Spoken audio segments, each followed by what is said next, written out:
Well, good morning everybody and welcome to our webinar. I'm delighted that we're joined today by Rebecca Bradshaw and Chloe Greenbank from Rotherham Taylor, welcome. And we're also joined by Rachel Spink from Gunnar Cook, who's going to help us with our webinar today to cover some of the employment related issues. So welcome to you all. Rebecca's going to be around for questions at the end of this webinar. Chloe's going to lead us on talking through the self-employed scheme and the changes to the job retention scheme, of which there were further guidance issued by the government last Friday on flexible furlough calculations, etc. So we're going to have a look at that. And Chloe will be followed by Rachel, who's going to talk about getting employees back into the workplace and the employment issues relating to a COVID-safe environment, and also handling redundancies. Now, if you've got any questions to any of our panellists today, ideally we'd like you to use the Q&A panel. So if you go to your Zoom toolbar, you'll see Q&A. If you open that panel, you'll be able to ask your questions. And what we'll do is we'll leave all of the questions until the end of our presentation and take those separately. So at this point, I'm going to hand over to Chloe to start us off, and I will turn off my video. Thank you very much, Jo, for the introduction. Good morning, everybody. Like Jo said, my name's Chloe Greenbank. I'm from Rotherham Taylor. I'm senior manager there. And we look after clients of all shapes and sizes, including self-employed people and employers, which we are going to cover today. So I'm going to be outlining the main points on the income support scheme for self-employed people, and also the coronavirus job retention scheme and the changes that are coming with both of those schemes. So starting with the self-employment income support scheme.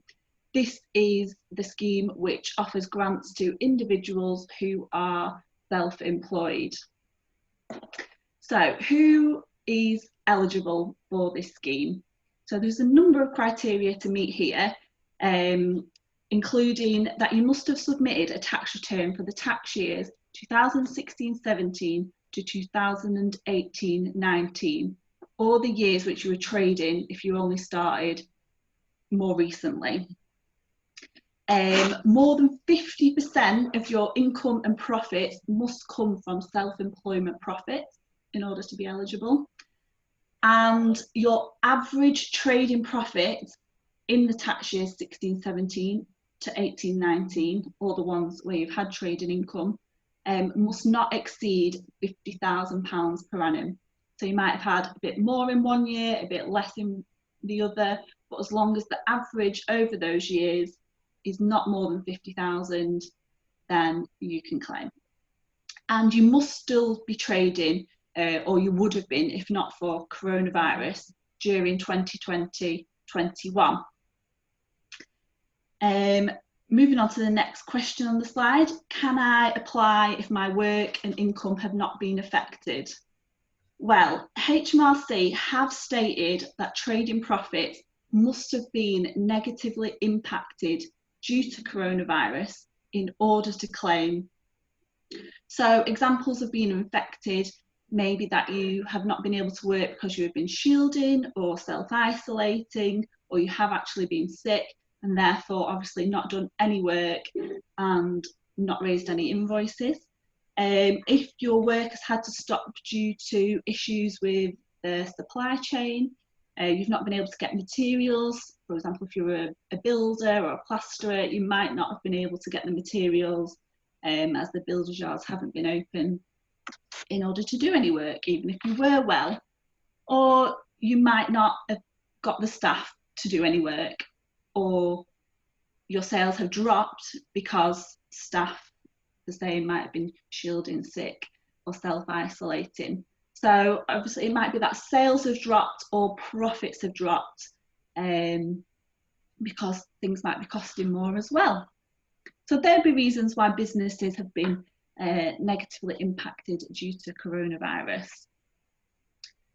So if you are eligible and you have been negatively impacted, what will you receive? So you will receive 80% of your average trading profits for 3 months, but it is capped at £7,500 for those full 3 months, so £2,500 per month. Once your application is approved, you will receive this grant as a lump sum straight into your bank account, and that's usually within 6 working days of making the application. And then obviously it's based on your average profits, and the average trading profits are calculated by using the trading profits from your 16-17 to 18-19 tax returns. So if you have not yet claimed the first grant, you have until the 13th of July 2020 in order to apply. Otherwise, you won't be able to apply for it again afterwards. So if you've not done it already, get in there quick and do it. So then moving on to the next slide, we are going to look at the extension to the scheme. So this allows self-employed people to apply for a second grant. The same eligibility criteria applies here as it did with the first grant, and your business must be adversely affected on or after the 14th of July 2020. So you might not have been affected before, but you have now become affected on or after the 14th of July, and you can apply for the second grant. So one of the changes for the second grant is that you'll only receive 70% of your average trading profits, opposed to the 80% which you received on the first grant. And then you receive this for a further 3 months. Again, it will be paid in a single instalment straight into your bank account, and the cap for this grant is £6,570. So we're currently waiting details of when claims can be made for this second grant, but of course we'll keep you updated when we have more information from the government. If you signed up to our newsletter already, you will get that through, or if you want to sign up, just let us know and we will put you on the list. So then some points to note on the next slide about the Self-Employment Income Support Scheme. The grant is not repayable, it's not a loan, it is yours to keep. So obviously that's good news, but you do need to bear in mind that the grant is subject to tax and national insurance, and which will be payable on your self-assessment tax return as normal with your normal trading profit. So the second grant will be the final grant. The government have said there will be no further grants after this second grant. Now, whilst I said you do need to be your business needs to be negatively impacted by coronavirus, you can continue to work. So obviously it just might be that you have less sales, but yeah, you can still be working despite claiming the grant. You don't need to stop. Now, you must make the claim yourself through your own government gateway login. Unfortunately, we can't do it for you. If we did, it would flag up as a fraudulent claim with HMRC, and that would obviously delay your payment, which we don't want. So if you do need any help with setting up the government gateway login or making the claim, just let us know afterwards and we can talk you through that. And then the second grant you can claim if you didn't claim the first grant. So initially you might not have been negatively impacted, so you didn't claim, but it might be that now you have been and you can claim the second grant, and vice versa. You can claim one but not the other. Okay, so that sums up the Self-Employment Income Support Scheme. We'll now move on to the Coronavirus Job Retention Scheme for employers. So the Coronavirus Job Retention Scheme is changing, and unless an employee has been furloughed for the minimum of 3 weeks by the end of June, they can no longer apply to the scheme. Therefore, the last date an employee could have been furloughed from for the first time was the 10th of June. So if an employee has not been furloughed already by now, then they can't be furloughed going forward.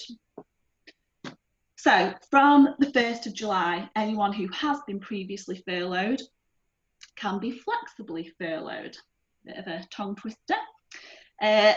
Flexibly furloughed means you can bring back employees to work any amount of time and any hours.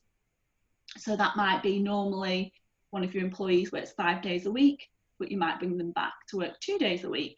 You might bring them back to work 1 full week and then nothing the next week, and maybe 2 days the week after that. It really is very flexible. The employee can then claim the furlough grant for any hours not worked compared to the hours they would normally work. So if you normally work 5 days and then your employee comes in for 2 days, you will claim the grant for the 3 days that the employee is not working. The grant is currently set at 80% of your employee's usual wage, capped at £2,500 per month. This must be passed in full to your employee. You cannot keep a bit for yourself. It's got to be passed in full to the employee. And you can also choose to top that up to their usual 100% if you wish, but you don't have to. The changes to the current scheme start from the 1st of August, and which is where the grant will start to taper down. From the 1st of August, the grant will still be worth 80% of the furlough amount, which is paid to the employee, but the grant will not cover the employer's national insurance or the employer's pension contribution, which was covered by the grant previously. So obviously, you still need to pay those things over to HMRC and the pension company, but that liability comes back to you, whereas it didn't before. So then from the 1st of September, the 80% grant will drop to 70%, and then it will drop again in October to 60%. So whilst the grant paid to the employer will decrease, so 80, 70, 60, the employer must still ensure the employee is receiving 80% of their usual pay for the hours they are furloughed, and that's to a proportion of the maximum of £2,500 per month. So the employee will need to pay the remainder. So if they work in 1 day, or if they're furloughed for 1 day, you can claim 70% back, but you will need to top up the 80% and pay all of that to your employee. So this scheme will continue until the end of October 2020, but obviously there are changes from now until then. So for any furlough claims up to the 30th of June, they must be made by the 31st of July.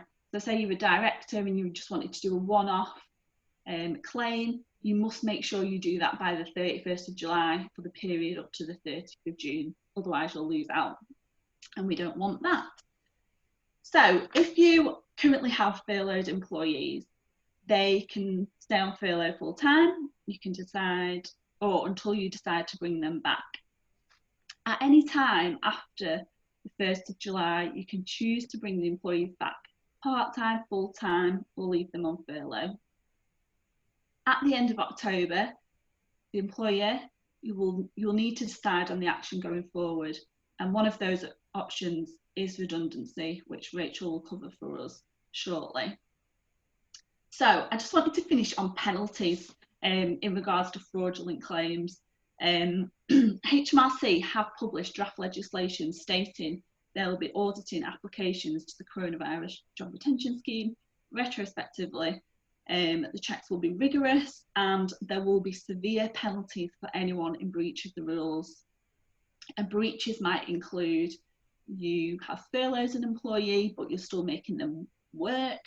You are claiming the grant for employees that haven't been furloughed and they are still working, or that you've not passed on the full 80% to your employee. So there'll all be breaches they'll be looking at. So for any wrongdoing, you will be required to pay back the wrongly claimed amount, and penalties will be charged for deliberate errors. And another point to note is if you have a company with more than one director, all directors are jointly liable. Even if it's only one director who looks at the payroll, makes the claims and pays the employees, everyone would be liable even if they're not involved. So make sure you check in, that's part of your responsibilities as a director. Okay, so that was a quick whistle-stop tour on the Self-Employment Income Support Scheme and the Coronavirus Job Retention Scheme. I will now pass to Rachel to discuss the points on bringing your employees back to work. Thanks, Chloe. As Chloe says, I'm Rachel Spink and I'm an employment lawyer at Gunnar Cook Solicitors. So now you know how to bring your employees back from a financial perspective. Against the backdrop of the furlough scheme, I'm going to tell you how to bring your employees back safely and hopefully without getting sued. The last few weeks have been really busy, obviously for everybody, particularly for employment lawyers, because the government seems to be bringing out new guidance every 5 minutes. Now, I can't moan about that because it's my job to read it, but you guys have jobs as well, so you really do have my sympathy. The government has released no less than 8 guides, separate guides on working safely during coronavirus. And they cover a range of different types of work. So you've got outdoor work, construction, offices, factories, etc. And they're quite long as well, quite detailed, and they are quite helpful. So they're the starting point. So broadly, the advice is, if you can still have your employees working from home, then you should do so. People should continue to do so. Offices should remain closed in the short term because that's the safest way. Don't feel pressured into reopening until you're convinced that you can do so safely. You need to do a risk assessment specific to COVID as soon as possible, and you should consider publishing it on your website. You have to do that if you've got more than 50 employees, but you should try and do it anyway. All employers, as you're probably aware, have a duty of care towards employees to provide a safe place of work, and to anyone who might be accessing the workplace from a public perspective as well. So to discharge that duty of care, you need to take the following steps. So you need to carry out suitable and sufficient risk assessments to identify the risks, and you've got to look at different types of workers as well. So for example, vulnerable workers might be older people, people with pre-existing conditions, or pregnant workers. For those people, you will need to take extra health and safety measures. You've got to implement measures to try and minimise the risk. You have to take all reasonably practicable steps to minimise the risks. Now, that's not the same as eliminating the risks altogether, because how can you? But you are expected to take all reasonably practicable steps. Train yourself, train your staff on these measures and what you're going to be doing. Communicate what you're doing to your staff so that everybody knows and understands the new rules. PPE has been mentioned quite a lot on the TV. And the government guidance doesn't talk about PPE a great deal. Obviously, it's different if you work in a hospital. But the focus for most workplaces is going to be on social distancing, hygiene, washing, and cleaning surfaces, etc. Erecting screens where you can't have social distancing, perhaps, and having fixed teams or partnering. So not everybody working together like they're doing in the schools. You've got a bubble. It's similar in the guidance from the government. So as to minimise the amount of people that are mixing at any one time. So you don't need to encourage the use of PPE, because that's really, they say it's not quite as effective as social distancing. So that's one less thing, I suppose. You've got to focus more on social distancing. So one of the outcomes, I suppose, from a legal standpoint, I always look at worst case scenario, because I suppose that's my job, will be a personal injury claim if somebody actually contracted COVID at work. To succeed with that claim, they would need to be able to show that the employer was negligent in some way, and that negligence contributed or caused the individual getting COVID. Now, it's going to be quite hard to do that, isn't it, if you think about it, because how on earth are you going to be able to show that it was getting it at work? That's where they contracted it, unless they're literally going nowhere else. Usually you'll be able to pick it up anywhere. Even if they do contract it, it doesn't necessarily mean you will be liable if they got it at work. You would only be liable if you were negligent and you hadn't taken all the additional precautions that are required. So to ensure that you're not in that situation, then you need to just ensure that you're complying with the government guidance and taking all these reasonably practicable steps that you can take. Any additional precautions and monitoring as well. Once you've set those in stone, once you've set them out, you put them on the wall, you've communicated, you've trained your staff, and you need to monitor staff and check that they're obeying it, and intervene if they're not, because it's not enough just to put the systems in place. You've got to check that everyone's abiding by it as well. So in terms of if somebody refuses to come back to work, the main legislation on employment rights is the Employment Rights Act 1996. And there's a previously little known provision in there that says that if an employee refuses to return to work in circumstances of danger in which he or she reasonably believed were imminent and serious, and they could not reasonably have expected them to avert those circumstances or the danger, and they're dismissed or subjected to a detriment, that's an automatic unfair dismissal claim. It's section 100 of the Employment Rights Act, and in 16 years of doing this job, I don't think I've ever seen a claim brought under that heading. They're really unusual. Fast forward to COVID 2020, and it's all anyone's talking about, because obviously this is potentially a claim that people might be able to bring now. Usually the workplace is not a place of danger for most people, but now anywhere could be.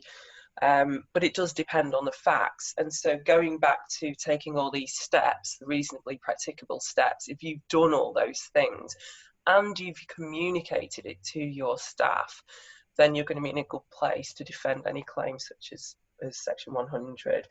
So it's not actually whether the workplace was dangerous, it's whether the employee reasonably believed there was a danger.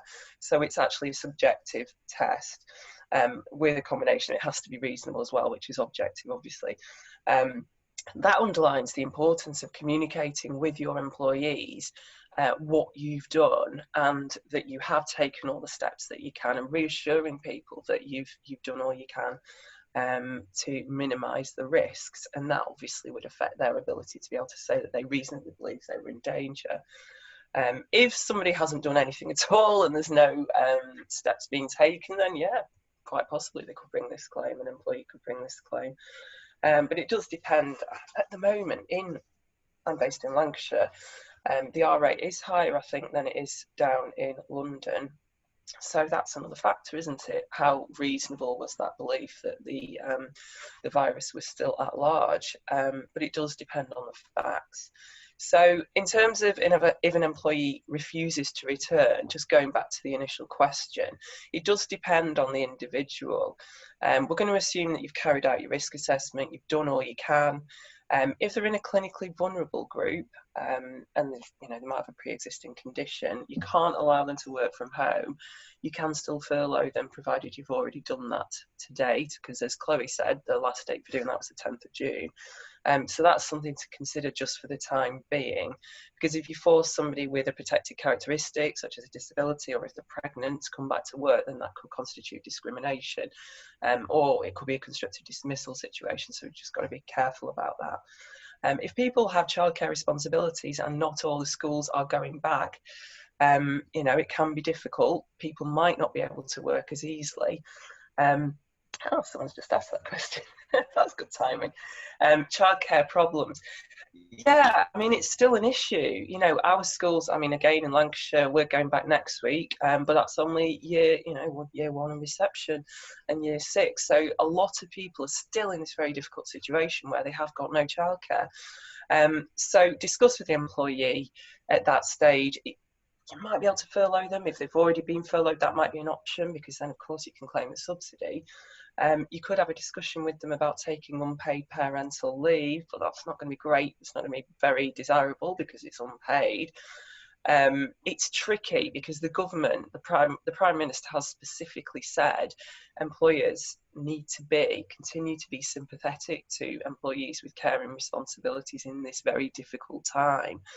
So you've got to work with people to find the very best option.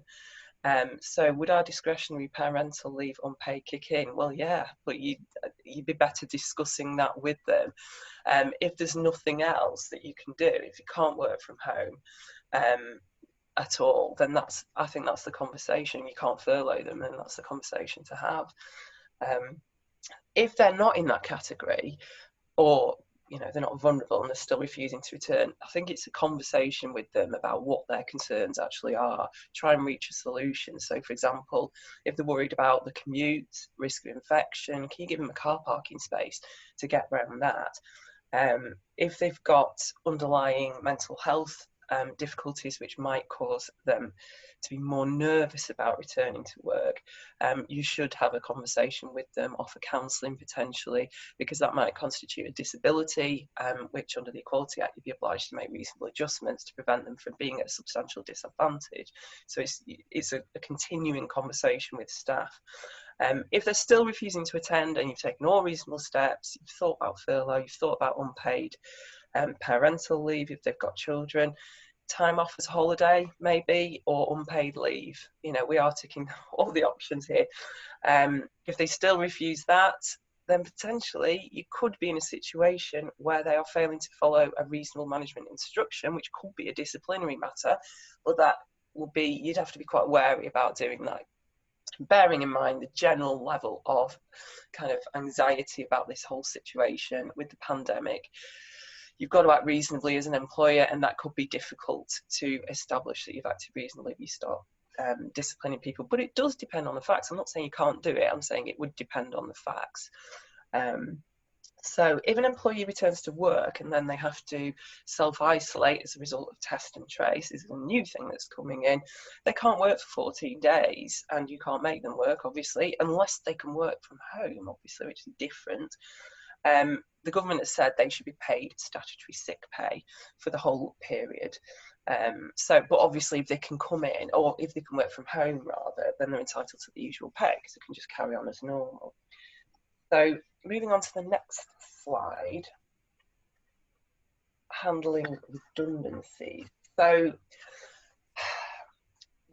Chloe's talked about the furlough scheme being extended till the end of October, and it's being wound down, so the amount that you are having to contribute is going to increase, and the amount the government will chip in is going to reduce. So you're going to have to think now really about what your workforce is going to look like at the end of the subsidised scheme and we start going back to normal. So if, like many places, you're thinking that you're going to have to make significant savings as a result of all these changes, there are a few options for you to consider before you go down the redundancy route. For a start, you might be able to persuade people to carry on being furloughed, although it's not quite the same, given that you're not going to be able to get the subsidy from the government after the 31st of October. So you could reduce the pay to 80% if they agree, or you could implement furlough on no pay, but again, in both situations, you would need to get the employee to agree. Otherwise, that would be a breach of contract. But they might be prepared to agree on the basis that it's an alternative to redundancy. You might have a contractual right, in your contracts of employment, you might have a right to lay off without pay, and you could rely on that if so. They're quite rare though, those sorts of clauses. We don't see them very often, and even if you do have that clause, you still need to invoke it reasonably. So you can't just, it's subject to the implied term of trust and confidence, so you can't just use it without having any consultation. Basically, you've got to explain why you're doing it. You could reduce hours and pay, or you could just reduce pay, which isn't, could cause issues. So you're going to have to discuss with employees why you're doing it, why it's essential for the future of the business. Otherwise, you could be in a redundancy situation. And if you've done all that in detail, then very often people will take that as an alternative. If people do refuse, then you could look at dismissing, impose the change by dismissing and offering re-engagement on the new terms. And that is a potentially fair reason for dismissing somebody, as long as you've shown that there's a clear business reason for implementing the changes and you followed a fair process which involves consultation. So it's key, make sure you get everything confirmed in writing afterwards, just to show what you've done, to explain the changes that you're trying to implement. There are other things to consider as well. A lot of people are personally affected by this pandemic. They might not want to return to work yet because they're still having childcare issues. They might be shielding, for example. So people are in very different situations. So they might consider having unpaid parental leave or unpaid sabbaticals maybe. Again, it's about conversation, finding out where everybody is really. That might enable some employers to keep people on the books without pay, just to avoid, until the situation improves, which hopefully it is going to, and redundancies might at that stage no longer be necessary. If all of that, you've thought about all of that, and unfortunately it does look like you're still going to have to implement redundancies, you can start the process during furlough. The guidance does state that. So you've got to be careful though, because as Chloe said at the end, you know, with penalties, the underlying purpose of the job retention scheme is to retain jobs. So I guess there's some risk that if you start making redundancies immediately after you've furloughed quite a few people, then it might look a bit dodgy.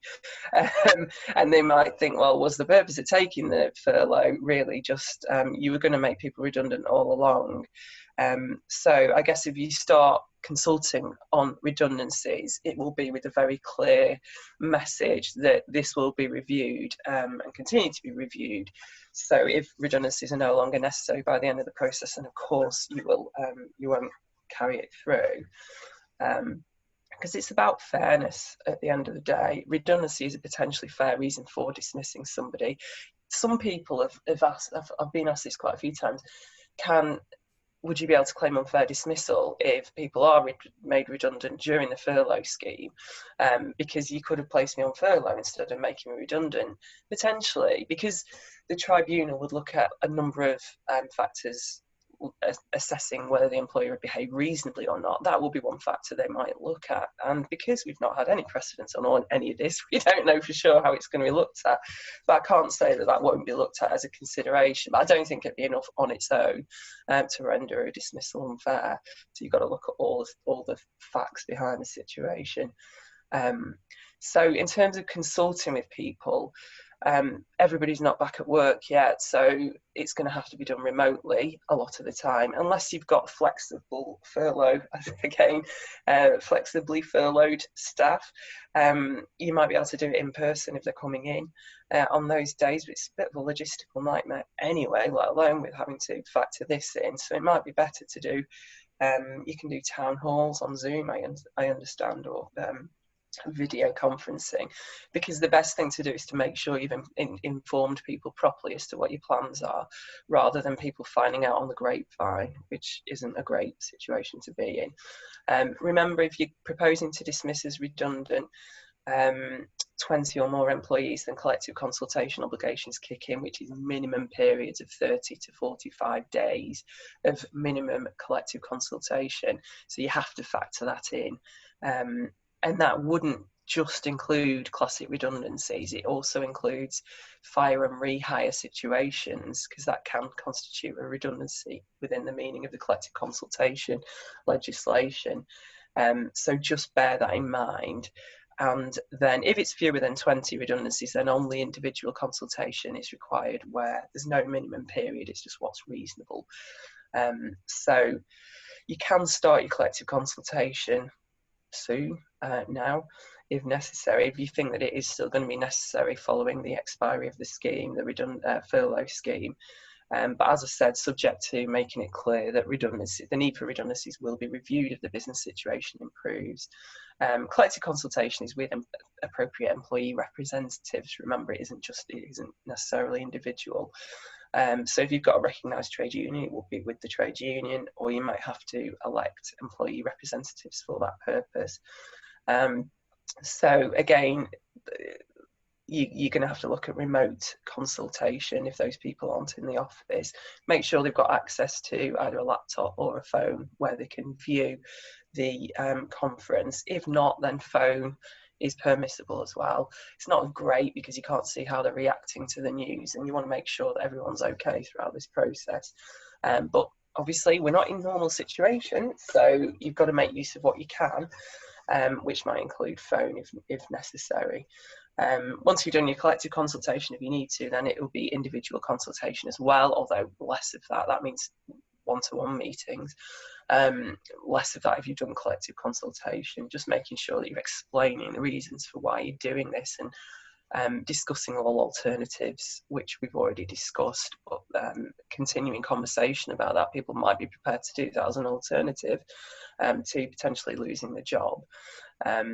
It is common practice. It's not essential. It's not a legal necessity to allow people to be accompanied. We're in a bit of a different situation because you can't really check who's there in the room with people.